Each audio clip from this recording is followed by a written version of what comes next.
Bad Blood took place this last Saturday, and guys, we have a ton to talk about when it comes down to this show.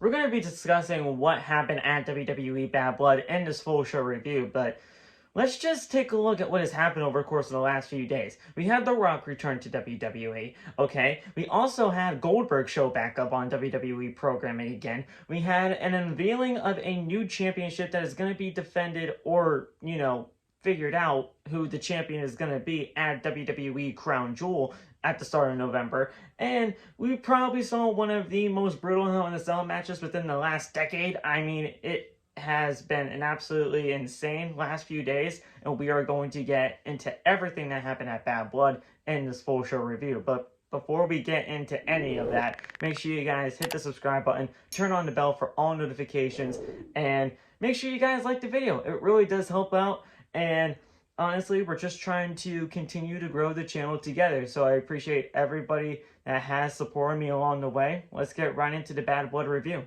Now, the thing about WWE Bad Blood is that they started off red hot, as they started off with the Hell in a Cell match between CM Punk and Drew McIntyre. And no, I personally believe that this match should have been the main event of WWE Bad Blood.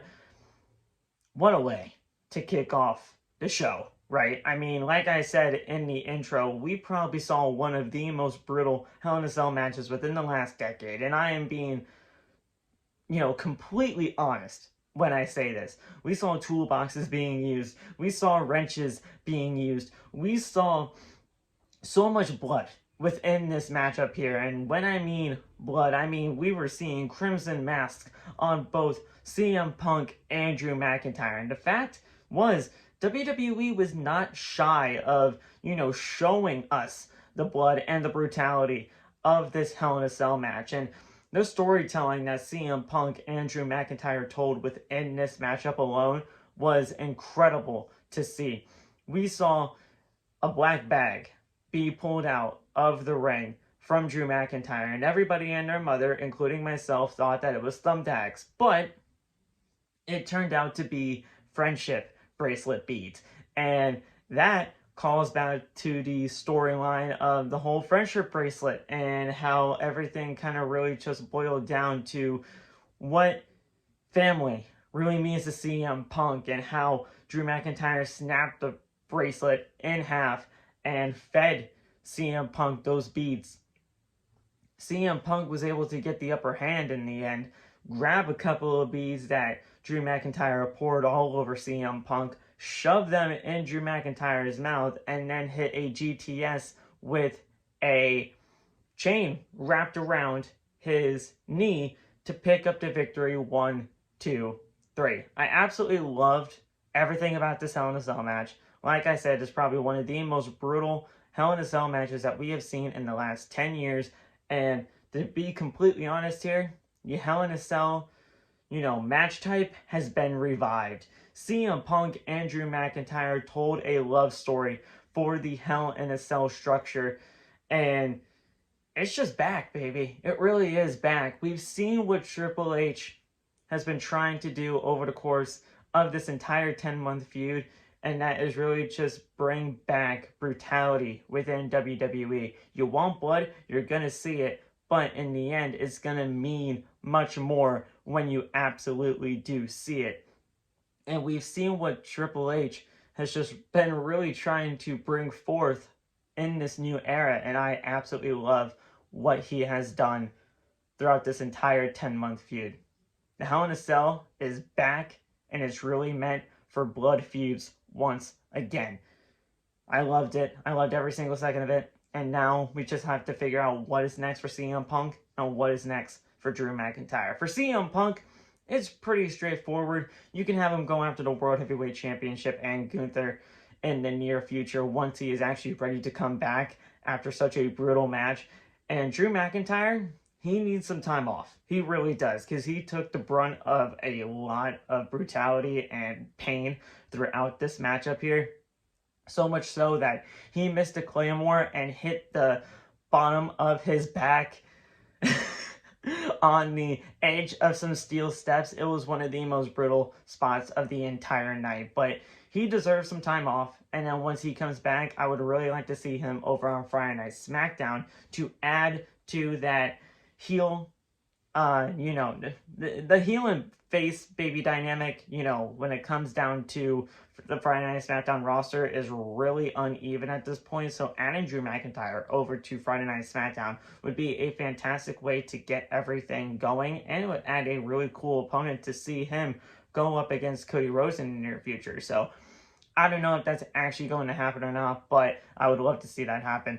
And then maybe we'll see something down the line for Drew McIntyre over on Friday nights. But guys, an incredible Hell in a Cell match. And honestly, probably once this video is done uploading and rendered, I'm probably going to go watch it again because it was that damn good. Really great way to kick things off for WWE Bad Blood. The next match that took place at WWE Bad Blood was the Women's Championship matchup between Nia Jax and Bayley. And I'm just going to flat out say this right here, right now.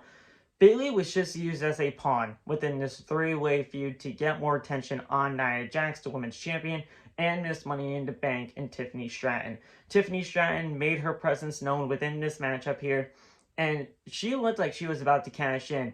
But then all of a sudden, when Nia Jax turned into The Undertaker for one night, she figured out that Tiffany Stratton had the potential of cashing in on her, and she was not going to let that happen at any point throughout this matchup here. Nia Jax retained the title.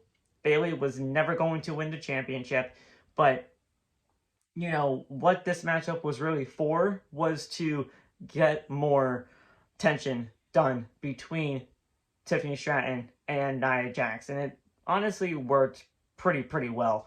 But the match itself, it really wasn't anything all that special. It was actually kind of really sloppy at some points. I love Bayley. I think Bayley's absolutely fantastic, and she's honestly had one hell of a year so far, winning the Rumble, winning the title at WrestleMania, then losing it at SummerSlam to Nia Jax, and then this was the rematch here. But I don't know what's next for Bayley, and that honestly kind of scares me because Bayley's probably one of my favorites of all time, and I don't know what's next for her. Nia Jax, she has her date set with Tiffany Stratton when Tiffany Stratton does cash in that Money in the Bank briefcase, and I was actually kind of hoping that it would have been that night because it really would have been a great moment for Tiffany, and people are so behind Tiffany at this point that she could honestly, turn babyface when she ultimately does cash in and win the championship, because I personally believe that when she cashes it in, she's gonna win that title. It's not even a matter of if she wins the title, it's a matter of when. And we just gotta figure out what is really next for Bayley and that whole situation, because Bayley is fantastic and I would not want to have her be lost in the shuffle whatsoever. But it was a solid match for what it was. Nothing too special, but Nia Jax retaining the championship was obviously going to be the right call, and we'll see where things go between the friendships of Nia Jax and Tiffany Stratton for down the line. Hopefully, when she does cash in that championship briefcase, she wins the ultimate prize, and that is the Women's Championship over on Friday Night SmackDown. We then had the third matchup on the card, which was Damian Priest taking on Finn Balor. And I'm just going to flat out say this one right here, right now. Though the match, in terms of the in-ring action, was really good because Finn Balor and Damian Priest have some really good in-ring chemistry with each other, the wrong winner won. Plain and simple, the wrong winner won. Finn Balor should have won this matchup here. No ifs, ands, or buts about it. Damian Priest winning this matchup here, I get it. I get it. But, when you have Finn Balor hit 3 coup de grace and the rest of the Judgment Day are out there to try to help Finn Balor pick up the victory, and he still can't pick up the victory, that's where I draw the line, and that is where we kind of have to really assess what is really happening here with the rest of the Judgment Day. I get that Carlito and JD McDonough are really just the, jokes of the entire group. And, we have Dominic Mysterio and Liv Morgan really doing their own thing. But Finn Balor is a special talent, and Finn Balor deserves to be treated as a special talent. The fact that Damian Priest beat Finn Balor on Saturday at WWE Bad Blood, to me, that's just is it. That's it. The feud is over. You don't really need to do anything more when it comes down to Damian Priest and Finn Balor, because if you continue to do it, and if you continue to have, Finn Balor and the rest of the Judgment Day lose and lose and lose, then what are we even really doing this for, and what is really the point of the Judgment Day being here on Monday Night Raw? The Judgment Day are no threat to anybody over on Monday Night Raw right now. They're just not.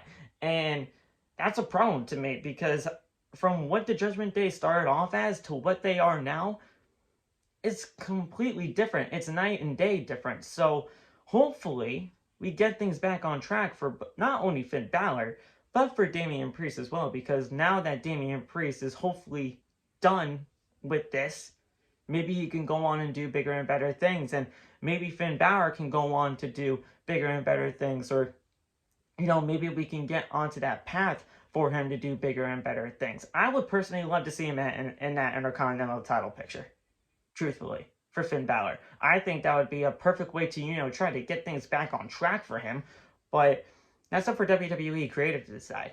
So hopefully we get things back on track for the both of them, but please don't do anything more with this feud, because I'm done with it, and you just made the wrong choice on who was supposed to pick up the victory rather than who legitimately picked up the victory. So, solid match for what it was. Honestly, a really good match, because, those two really do have great in-ring chemistry together, but the wrong winner won, and that's just the truth.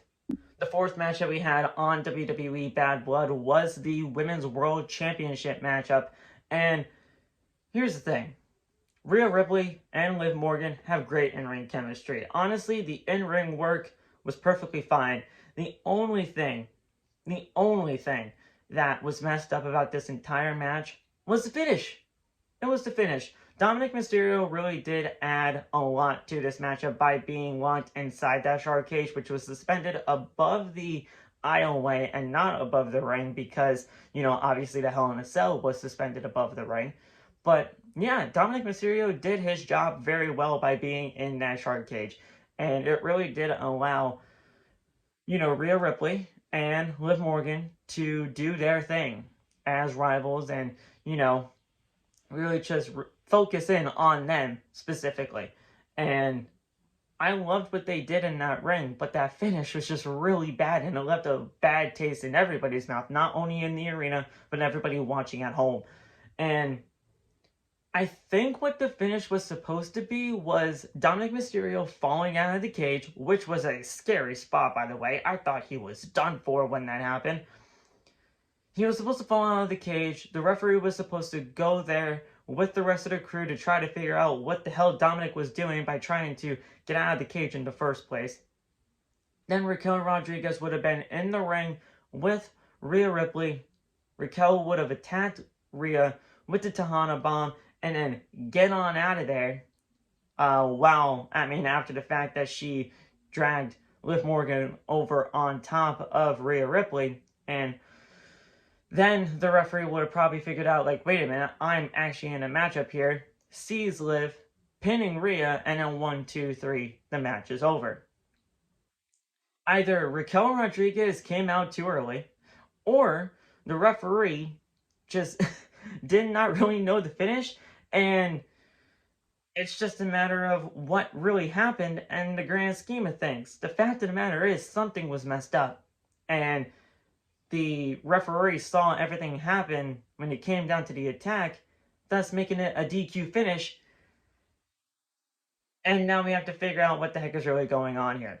A lot of people are not really happy with this feud, and a lot of people think that the feud just should be over, but I don't think the feud is going to be over by a long shot. I think we're going to see a War Games match between the two, Team Liv versus Team Rhea, and then we're going to be seeing this matchup again at Saturday night's main event, where I would personally think that Rhea was just going to win the championship back, and then we'll see where things go from there. But yeah, this feud is not over by a long shot, and now Rhea Ripley has Raquel Rodriguez to deal with. Not only that, but alongside with Morgan. We saw Triple H come out there to make this quote-unquote historical announcement, which was the Crown Jewel Championship that will be being put up for grabs at WWE Crown Jewel for both the men's and the women's divisions, as we will be seeing the WWE Champion Cody Rhodes take on the World Heavyweight Champion in Gunther, and then Nia Jax, who is the Women's Champion over on Friday Night SmackDown, will take on the Women's World Champion,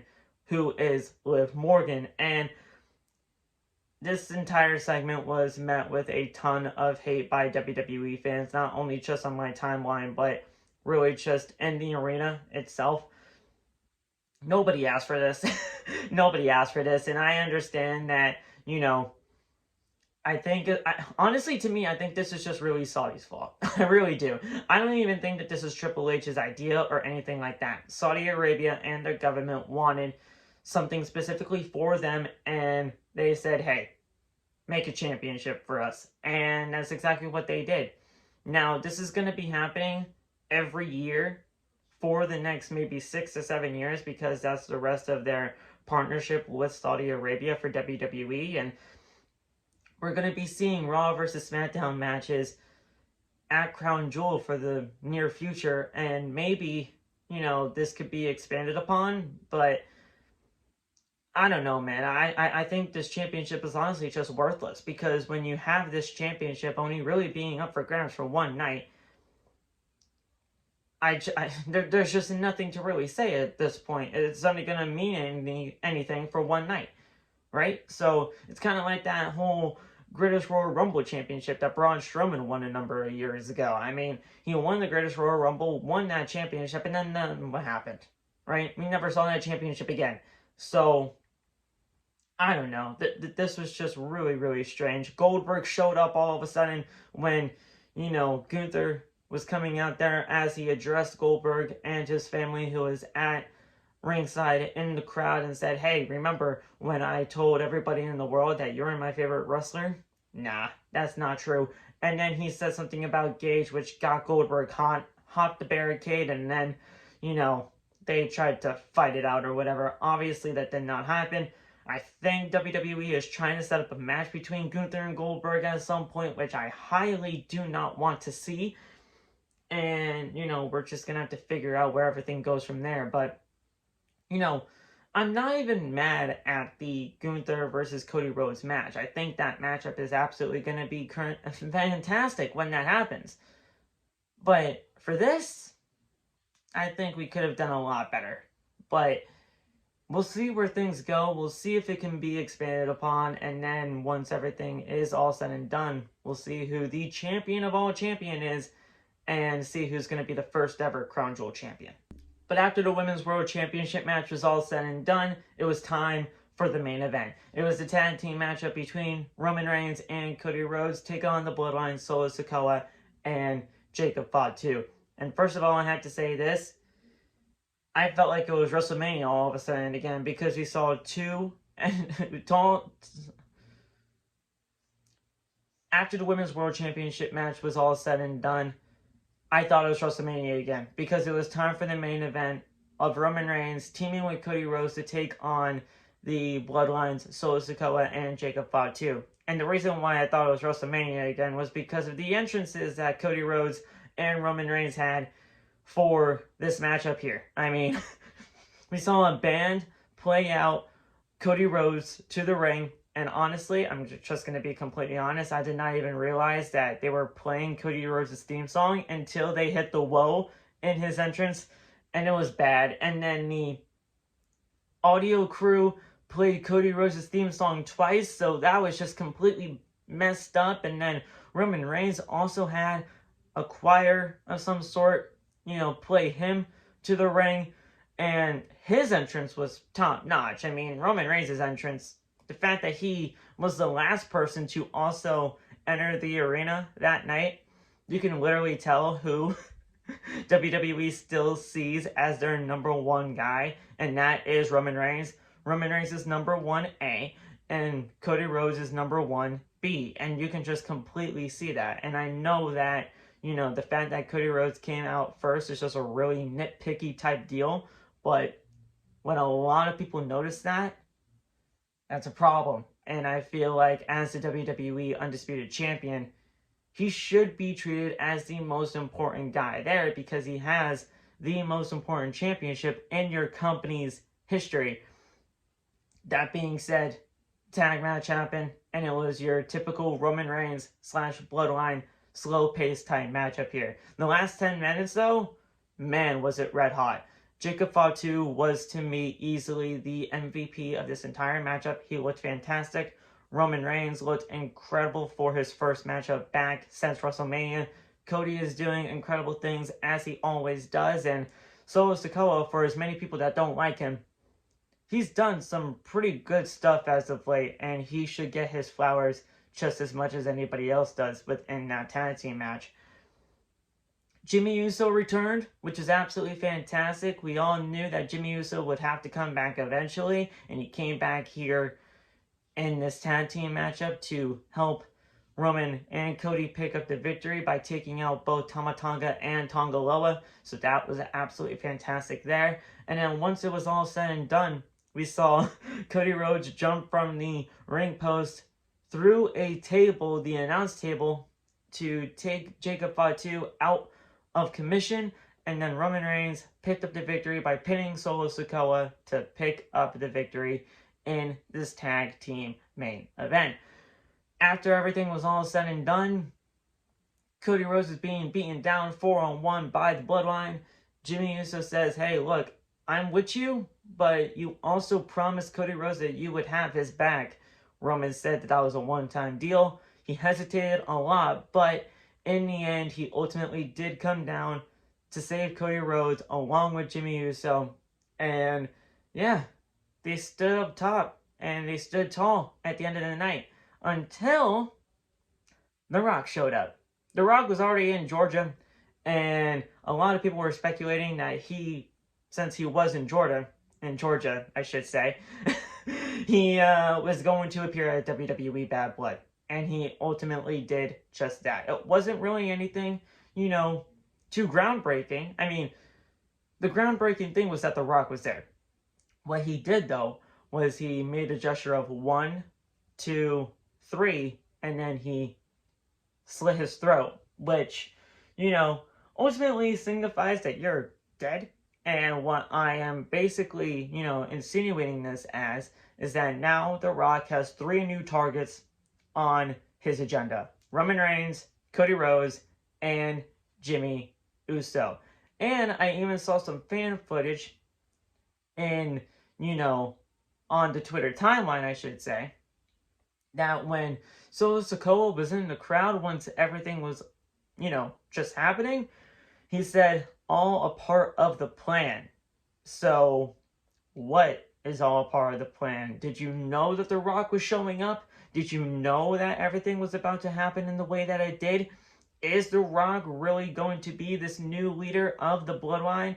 And we're going to see that Bloodline versus Bloodline War Games match at WWE Survivor Series in Vancouver, BC. I mean, there is a ton of questions to be asked, and I absolutely love that The Rock is back on WWE programming. This matchup was absolutely fantastic, and I loved the way that everything, went down within this, not only just the tag team matchup here with Jimmy returning and everything like that, but everything that happened afterwards. I loved everything about this. The beginning and the end of the show were incredible. The middle left a lot to be desired, but it really wasn't all that bad, as many people really do believe that it was. I'm probably giving WWE Bad Blood a 6 or 7 out of 10 if I'm being nice. And, while it wasn't the most groundbreaking WWE PLE in existence under the Triple H regime, the Hell in a Cell match was incredible, and that tag team match was really, really good in terms of what is going to be happening for the future of WWE for months to come heading into WrestleMania season. So, that's going to be it for my WWE Bad Blood 2024 full show review. If you guys liked it, make sure you guys hit the like button on your way out here. Subscribe to the channel and turn on the bell for all notifications. That way you never miss another upload right here on the YouTube channel. And thank you guys so much for watching. I'll see you in the next one. Have a good rest of your day. God bless and peace.